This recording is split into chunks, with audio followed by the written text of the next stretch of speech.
The sinuous ridges in this view display strong characteristics of ancient meandering riverbeds that are preserved as inverted topography. The ancient river sediments that make up the ridges might have allowed fluids to produce cements, for example calcite or iron oxides, to make the channel lithology resistant to weathering and erosion. Later, physical and/or chemical processes removed the weaker surrounding floodplain material and left inverted river channels or positive relief. On closer inspection, degradation along sections of some inverted channels display large blocks of cemented sediment that were transported downslope by mass wasting. The sinuous character of the ridges resembles multi-thread river branches, implying that the ancient river flowed down a gentle to nearly horizontal slope. This ancient river was a mature meandering system with flow from south to north. Multiple branches that diverted from the main flow later converged back with it.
This image from Curiosity Mars rover reveals details of a bedrock discoloration pattern. The discoloration is not associated with individual layers. It crosses layers and shows clear horizontal boundaries to the darker toned bedrock. This suggests it is related to alteration by fluids that flowed through fractures and permeated into the bedrock.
The river delta in this area is one of the best locations on Mars to look for signs of past microscopic life. A delta forms when a sediment-laden river runs into a body of standing water, and as it does so, slows and can no longer hold the sediment, so it drops the rocks, gravel and soil into the water body, which gently sinks to the bottom and forms a delta. Over time, the delta becomes a layered repository like a book with pages which one can turn over each day to learn more about the history of Mars. So how does it achieve this? Well, the rocks and sediments had to come from somewhere. They were sourced in a region called the watershed of the delta. This is a much bigger area than Jezero crater, which is about 45 km across itself. The rocks seen in the delta informs about a wide range of Martian processes, and some rocks may even be older than the Jezero crater itself, which is about 3.9 billion years old. Another possibility is that fossilized traces of ancient Martian life could be found in these delta rocks. In one scenario, life might have got started in the early Noachian period about 4 billion years ago, when Mars was probably more friendly to life and was preserved in the watershed until one fateful day when they were washed into the river system and then the crater.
Transverse aeolian ridges or tar are mysterious wind-blown features that are intermediate in size between ripples and much larger sand dunes. Ripples form from hopping sand grains, and dunes form from sand grains being blown over longer distances. One hypothesis for tar formation is that larger grains like pebbles are rolled on top of smaller ripples. Then finer dust settles into the cracks, inflating the pebbles, making the tar larger than typical ripples. Looking between the tar, we can see a network of ancient, beaten-up channels that were carved by water, lava, or both. The area here is located in Solis Planum, an interesting tectonic terrain south of Noctis Labyrinthus, which generally slopes toward the south on Mars.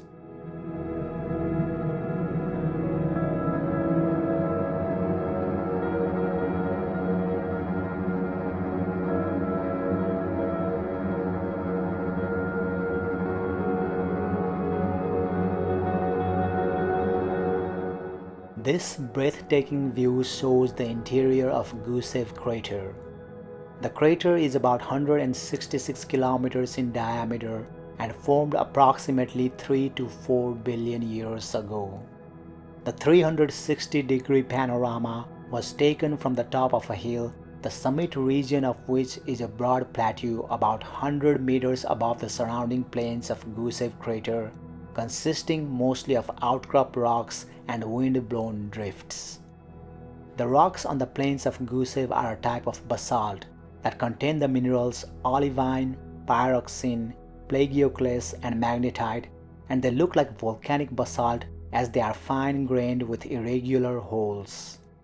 Much of the soil on the plains came from the breakdown of the local rocks, and fairly high levels of nickel were found in some soils, probably from meteorites. Analysis show that rocks here have been slightly altered by tiny amounts of water, and outside coatings and cracks inside the rock suggest that water-deposited minerals may be bromine compounds. If you look closely, several large dust devils can also be seen in this image, just right of center and partially silhouetted against the horizon. The dust in Gusev crater is magnetic and is the same as dust all around the planet. The magnetism was caused by the mineral magnetite, especially magnetite that contained the element titanium.